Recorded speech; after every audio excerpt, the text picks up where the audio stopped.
حسین کے پیدر بزرگوار شیر خدا حیدر کرار مولا علی کرم اللہ وجہہ الکریم۔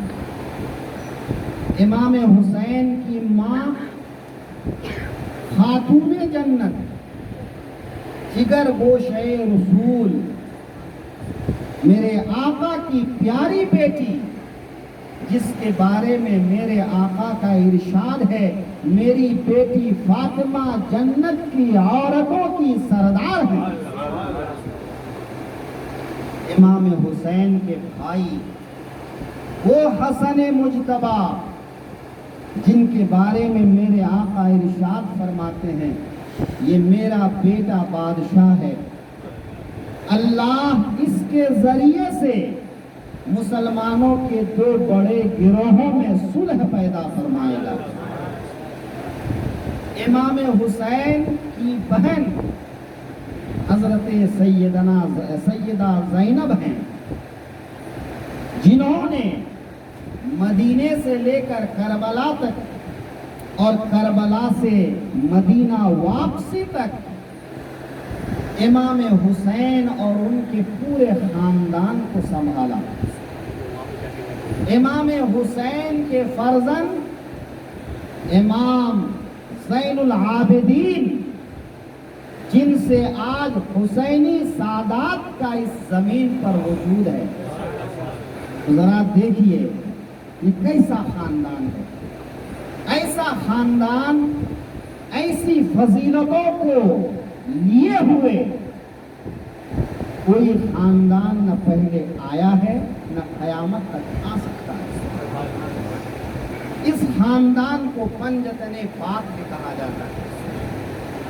امام حسین رضی اللہ تعالی عنہ کا خاندان وہ ہے جس خاندان کے پاک اور صاف ستھرا ہونے پر اللہ گواہ ہے،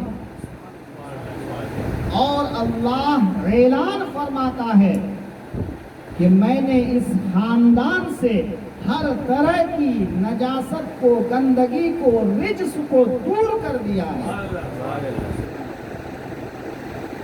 وہ ایسا خاندان جس خاندان کے بارے میں قرآن اعلان فرما رہا ہے اے لوگو میں نے اپنا محبوب عطا کیا،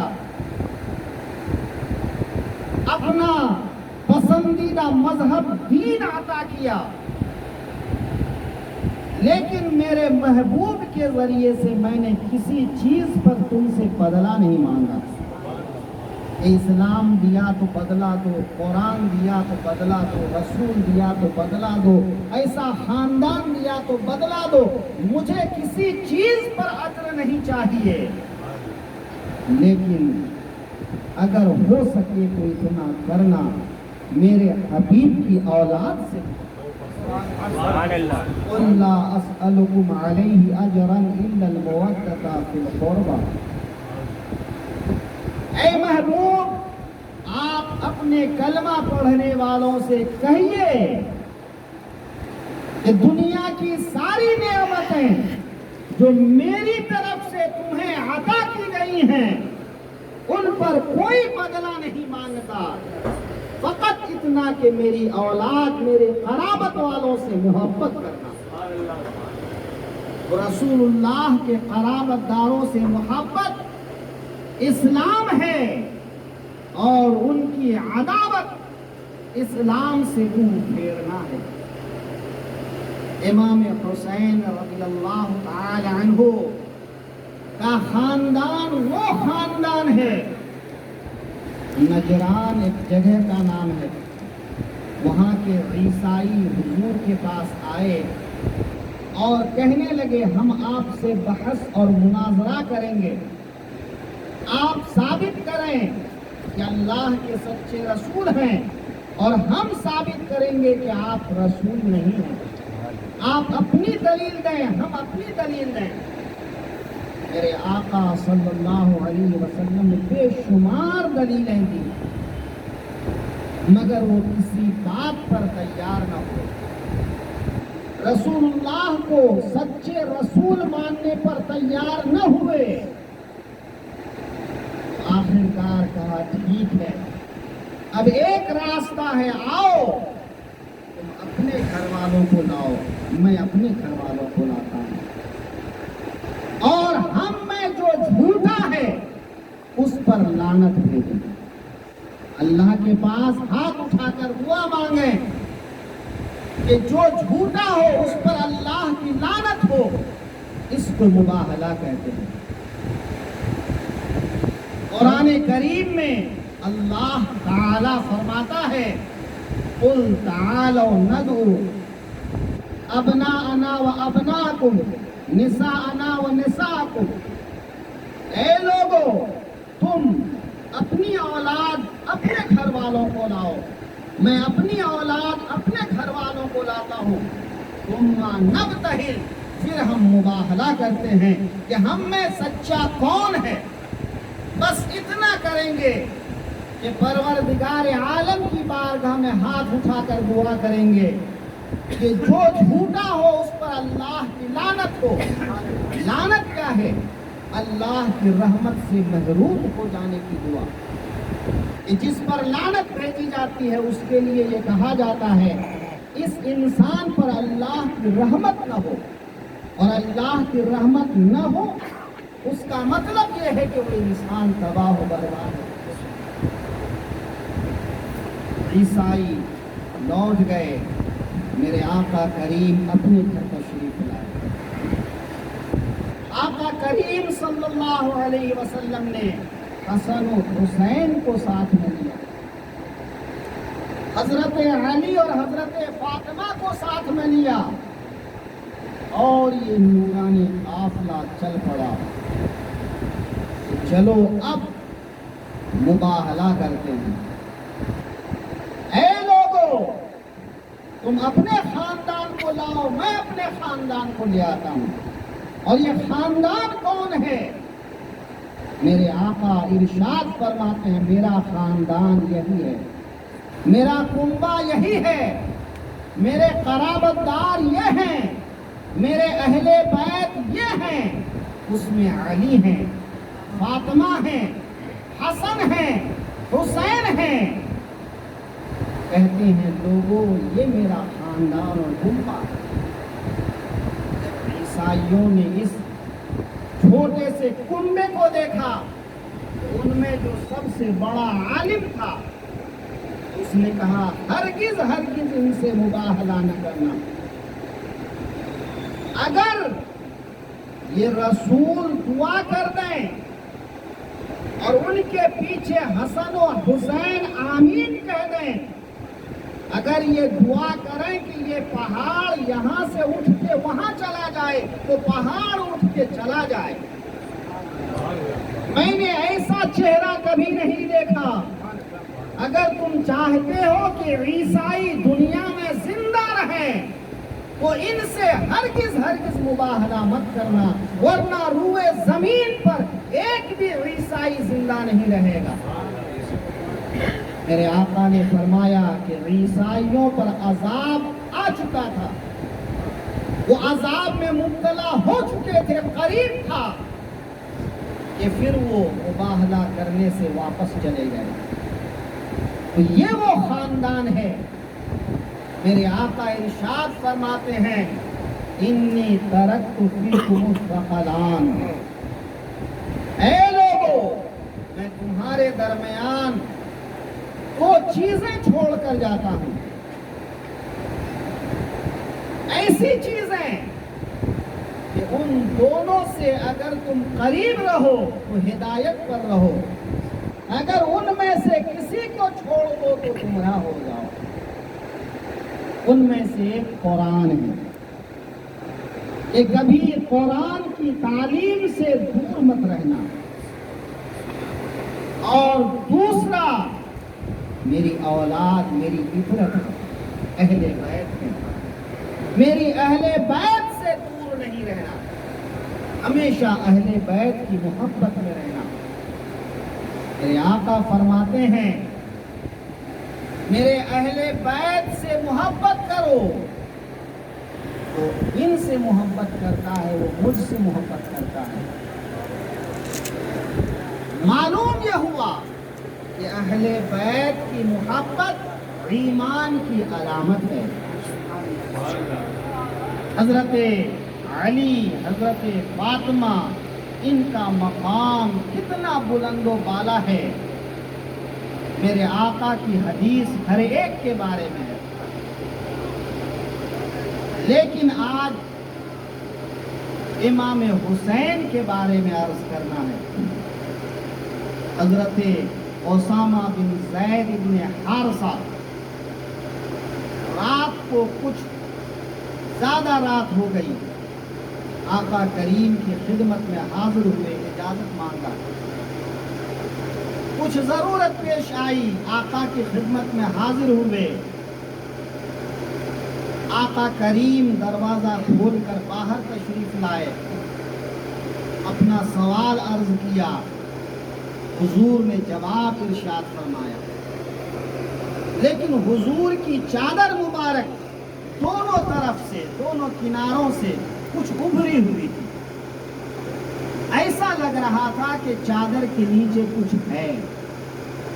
حضرت اسامہ حضرت زید کے بیٹے، اور حضرت زید حضور کے منہ بولا بیٹے، حضور کے غلام کے بیٹے. گھر جیسا تعلق تھا، بڑی محبت تھی. عرض کرنے لگے، حضور آج آقا کی چادر کے نیچے کچھ ایسی چیز نظر آ رہی ہے کہ کچھ تو ہے. چادر اتنی ابھری ہوئی نہیں رہتی ہے، آج حضور کی چادر ابھری کیوں ہے؟ یہ صحابہ کرام کا ہم پر احسان ہے کہ انہوں نے جو کچھ دیکھا حضور سے پوچھا، اور پھر اس کے بارے میں ہم تک بات پہنچی. حضرت اسامہ نے معمول کے خلاف چادر دیکھا، پوچھ لیا. حضور نے چادر کا کنارہ یوں کیا دونوں طرف. تو حضرت اسامہ دیکھتے ہیں کہ ایک طرف امام حسین ہیں اور ایک طرف امام حسن ہیں. میرے آقا کے دونوں بغل میں، دونوں جانب حسنین کریمین ہیں. حضرت اسامہ محبت بھرے انداز میں دیکھ رہے تھے. میرے آقا فرماتے ہیں، اسامہ یہ میرے فرزند حسن و حسین ہیں. اے اللہ، میں حسن و حسین سے محبت کرتا ہوں. اے لوگو، تم بھی حسن و حسین سے محبت کرو. اے میرے رب، جو حسن و حسین سے محبت کرے ان سے تو محبت فرما. حضرت امام حسین رضی اللہ تعالی عنہ کا مقام و منصب کیا ہے؟ آقا کریم صلی اللہ علیہ وسلم تشریف لے جا رہے ہیں. کندھے پر حضرت امام حسین رضی اللہ عنہ کو بیٹھائے ہوئے ہیں. اکثر ایسا ہوتا ہے کہ باپ اپنے بیٹے کو لے کر، یہاں تو لوگ کندھے پہ نہیں بیٹھاتے ہیں، گاؤں دیہات میں اکثر بیٹھایا کرتے ہیں، کندھے پہ رکھ لیتے ہیں اور چلے چلتے ہیں. میرے آقا صلی اللہ علیہ وسلم امام حسین کو میرے آقا کے کندھوں پر سوار دیکھ کر حضرت عمر پوچھتے ہیں، مسکرا کر عرض کرتے ہیں، حسین تمہاری سواری کتنی اچھی ہے. حسین تمہاری سواری کتنی اچھی ہے. کون سی سواری؟ جن کو سوار کرنے کے لیے جنت سے براق بھیجا جائے، وہ سواری جو مکہ کی زمین پر چلیں تو اس زمین کی اللہ قسم یاد کرے. وہ سواری جو آن کی آن میں مکہ سے لے کر مسجد حرام تک، مسجد حرام سے لے کے ساتواں آسمان تک، ساتواں آسمان سے لے کر عرش اعظم تک، عرش اعظم سے لے کر لامکہ تک جو آن کی آن میں سیر کر لیں، اتنا طویل سفر چند لمحے میں پورا کر لیں، جو کبھی براق پر سوار ہوں، تو کبھی رف رف پر سوار ہوں، کبھی فرشتوں کے پر سوار ہوں، جن کا ساتھی جبریل امین ہو، وہ سواری جو بولتے ہیں تو قرآن، جو بولتے ہیں تو حدیث، کتنی عمدہ سواری ہے۔ امام الانبیاء، ختم المرسلین، طٰہٰ و یاسین، جن کو اللہ نے حبیب ہونے کا منصب عطا کیا، ایسے سواری حضرت عمر جب عرض کیے حسین تمہاری سواری کتنی اچھی ہے، میرے آقا مسکرا کر فرماتے ہیں عمر تم نے سواری دیکھ لیا، سواری عمدہ ہے، لیکن یہ نہیں دیکھا کہ سوار کتنا عمدہ ہے۔ اے عمر دیکھو تو صحیح سوار کتنا عمدہ ہے۔ سوار ایسا ہے جو امت کو ہلاکت سے بچانے والا ہے، شریعت کو خلل پڑنے سے بچانے والا ہے، جو ظالم کے سامنے ڈٹ کر کھڑا ہونے والا ہے، جو 3 دن کا بھوکا پیاسا ہو کر بھی صبر و استقامت کا مجسم بن کر، صبر و استقامت کا پیکر بن کر کربلا میں گھوڑے کی زین پہ سوار ہونے والا ہے۔ سوار کیسا ہے؟ جوان بیٹے کی لاش اٹھاتے ہوئے باپ کی کمر جھک جاتی ہے، دودھ پیتے بیٹے کی لاش کو ہاتھوں میں اٹھاتے ہوئے کلیجہ منہ کو آ جاتا ہے۔ جوان بھتیجے، جوان بھائی، کم سن بھانجے، 17 خاندان کے وہ لوگ جو اولاد علی ہیں یا ابو طالب کی اولاد ہیں، ایسے لوگوں کی لاشوں کو اٹھانے کے بعد بھی صبر و استقامت کا دامن ہاتھ سے نہ چھوڑا ہو، جو علی اصغر کا لاشا ہاتھ میں اٹھائے رب کی بارگاہ میں عرض کرے پروردگار یہ ننھی سی قربانی بھی اگر تیری بارگاہ میں قبول ہے تو حسین اسے بھی دینے کو تیار ہے۔ اے عمر تو نے دیکھا سواری اچھی ہے، یہ نہ دیکھا کہ سوار کتنا اچھا ہے۔ نبی کریم صلی اللہ علیہ وسلم مسجد نبوی میں منبر پر خطاب فرما رہے ہیں، خطبہ ارشاد فرماتے ہیں، اتنے میں دیکھتے ہیں کہ 2 چھوٹے چھوٹے قدموں والے سرخ لباس پہنے ہوئے چاند کے ٹکڑے لڑکھڑاتے قدموں کے ساتھ، آج تو ماربل کا فرش بچھا ہوا ہے، اس زمانے میں مٹی کی زمین تھی، زمین ناہموار تھی، اونچ نیچ ہونے کی وجہ سے لڑکھڑاتے ہیں۔ ان ننھے سے قدموں کے لڑکھڑانے کو دیکھ کر میرے آقا کو برداشت نہ ہوا، آپ منبر سے خطبہ دیتے ہوئے بیچ خطبے میں منبر سے نیچے تشریف لائے، دونوں شہزادوں کو گود میں اٹھایا اور منبر پہ اپنے دائیں بائیں بیٹھا دیا۔ وہ شہزادے جن کے لیے رسول خطبہ چھوڑ دیں، صحابہ کرام نماز پڑھ رہے ہیں،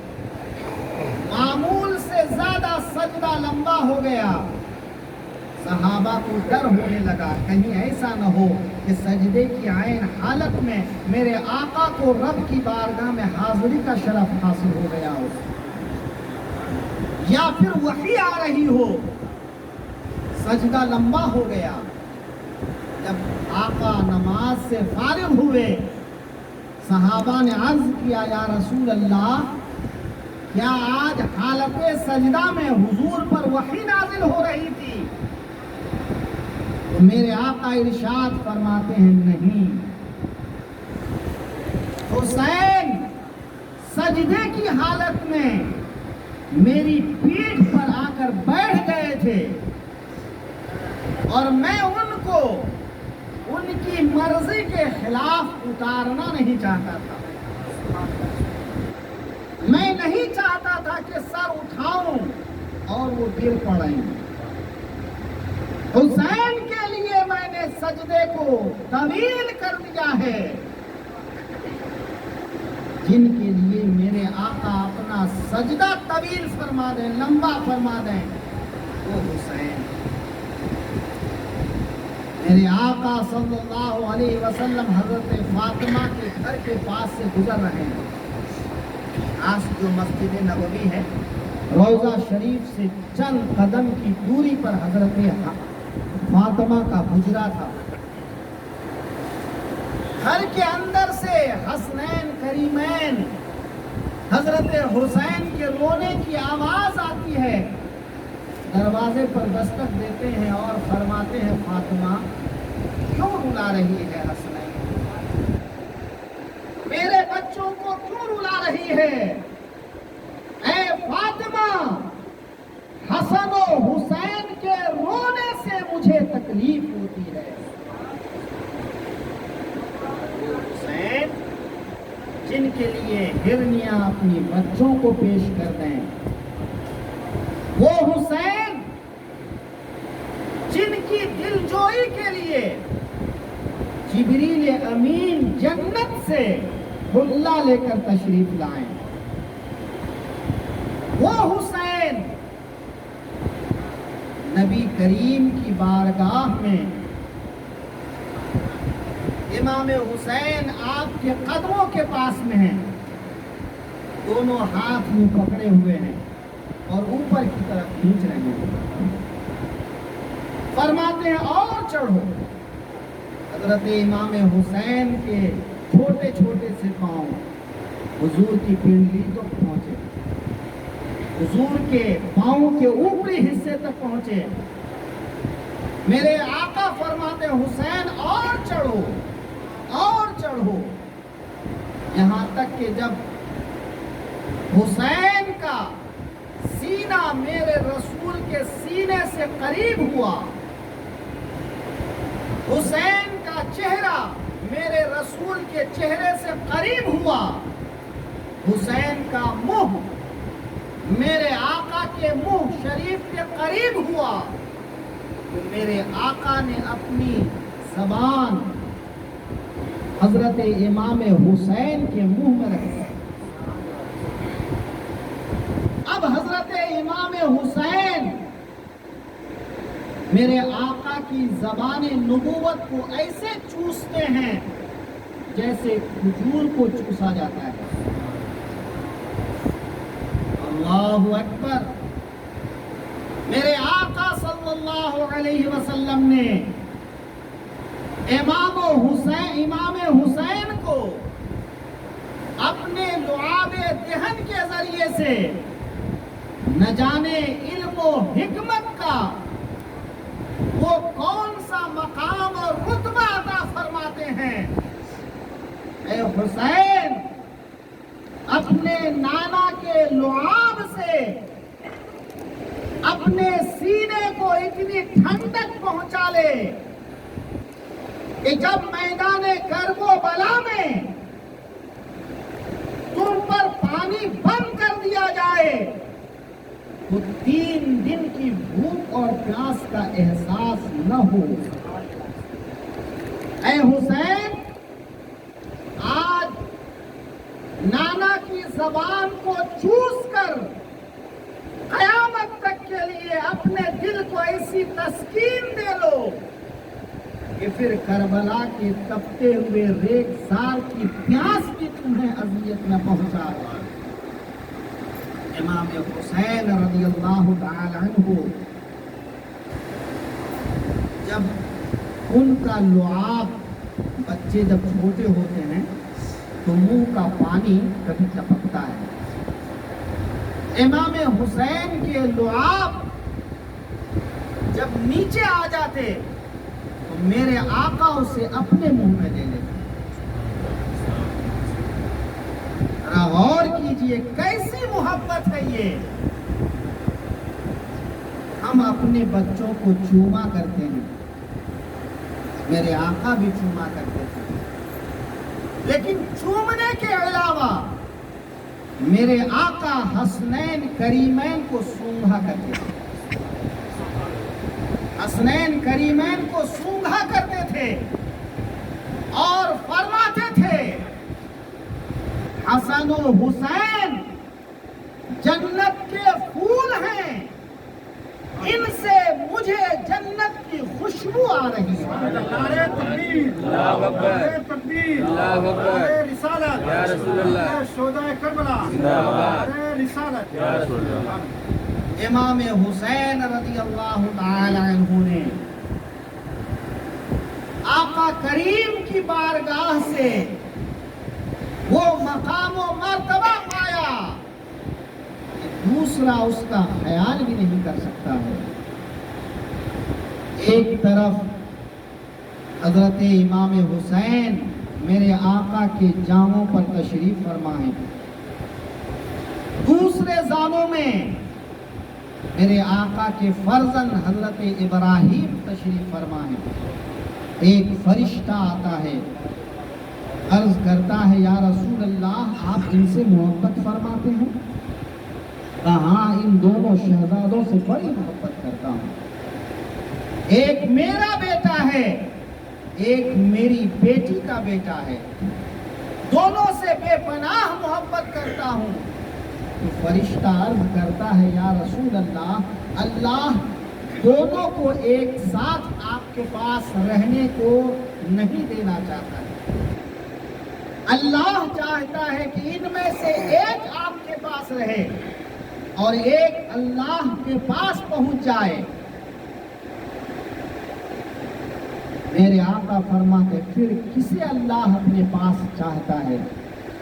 فرشتہ عرض کرتے ہیں یا رسول اللہ اس کا اختیار آپ کو ہے، آپ جسے چاہیں رکھ لیں اور جسے چاہیں واپس کر دیں۔ اللہ کی امانت اللہ کی بارگاہ میں پیش کر دیں۔ میرے آقا فرماتے ہیں میں نے اپنے دل میں غور کیا، اگر ابراہیم کی امانت کو اللہ کے سپرد کرتا ہوں مجھے ابراہیم کی والدہ کو تکلیف ہوگی، مجھے تکلیف ہوگی، لیکن اگر امام حسین کو اللہ کے سپرد کرتا ہوں تو اس کی تکلیف مجھے بھی ہوگی، حضرت علی کو بھی ہوگی، حضرت فاطمہ کو بھی ہوگی، حضرت حسن کو بھی ہوگی۔ یعنی حسین کو اگر لوٹاتا ہوں تو پورا کنبہ متاثر ہو جائے گا، حسن سے اپنا ساتھی چھن جائے گا، دست و بازو چھن جائے گا، کن کے ساتھ حسن کھیلا کریں گے؟ اللہ اکبر۔ میرے آقا ارشاد فرماتے ہیں میں اپنے بیٹے کو امام حسین پر قربان کر دیتا ہوں، میں اپنے بیٹے کو امام حسین پر قربان کر دیتا ہوں۔ چند دنوں کے بعد حضرت ابراہیم کا وصال ہوتا ہے اور امام حسین میرے آقا کے پاس رہ جاتے ہیں۔ امام حسین رضی اللہ تعالی عنہ تشریف فرما ہے، ایک فرشتہ حاضر ہوتا ہے، عرض کرتا ہے یا رسول اللہ آپ ان سے محبت فرماتے ہیں؟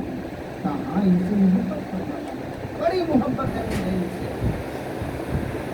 فرشتہ عرض کرتا ہے یا رسول اللہ، آپ کے اس بیٹے کو میدان کربلا میں آپ کے کلمہ پڑھنے والے شہید کر دیں گے۔ اگر آپ چاہیں تو میں اس جگہ کی مٹی لا کر دکھا سکتا ہوں۔ عراق کوفہ کے قریب نینوا نامی میدان میں آپ کے بیٹے کو بے آب و گیاہ میدان میں حالت سفر میں بے یاری مددگاری کی حالت میں یا رسول اللہ آپ کے بیٹے کو شہید کیا جائے گا۔ پھر فرشتہ ایک ہاتھ مارتا ہے، وہاں کی ایک مٹھی مٹی اٹھا کر میرے آقا کی خدمت میں پیش کرتا ہے۔ میرے آقا اس مٹی کو سونگھتے ہیں اور فرماتے ہیں اس مٹی سے رنج و الم کی بو آ رہی ہے، مصیبتوں کی بو آ رہی ہے۔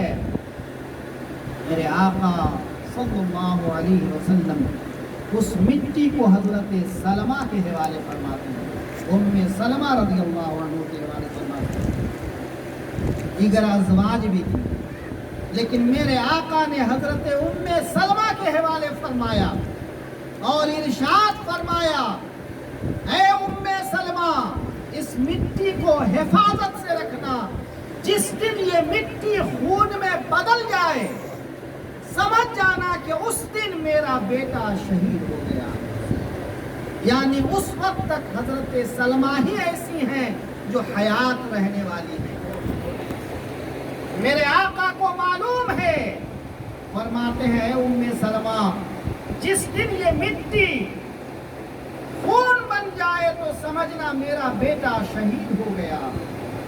امام حسین رضی اللہ تعالی عنہ میرے آقا صلی اللہ علیہ وسلم کے بہت زیادہ مشابہ ہیں۔ سینے سے اوپر کا حصہ حضرت امام حسن رضی اللہ عنہ بہت زیادہ مشابہت رکھتے ہیں، اور سینے سے نیچے کا حصہ حضرت امام حسین بہت زیادہ مشابہت رکھتے ہیں۔ صحابہ کرام کو حضور کے وصال شریف کے بعد جب میرے آقا کے چہرے مبارک کو، آقا کے سراپا کو دیکھنے کی خواہش ہوتی تو صحابہ حسن و حسین کو سامنے کھڑا کر دیتے اور ان دونوں میں اپنے آقا کا دیدار فرما لیتے۔ ان دونوں میں میرے آقا کا دیدار فرما لیتے۔ وہ حسین رضی اللہ عنہ جنہوں نے پیدل 25 حج کیے، باوجود کہ اعلیٰ قسم کی سواری موجود ہوتی، کئی بار اپنے گھر کے سارے سامان کو صدقہ فرما دیا۔ حضرت امام حسین رضی اللہ تعالیٰ عنہ مدینے میں بود و باش اختیار فرمائے ہوئے تھے، میرے آقا کے روضے کے آس پاس رہتے تھے۔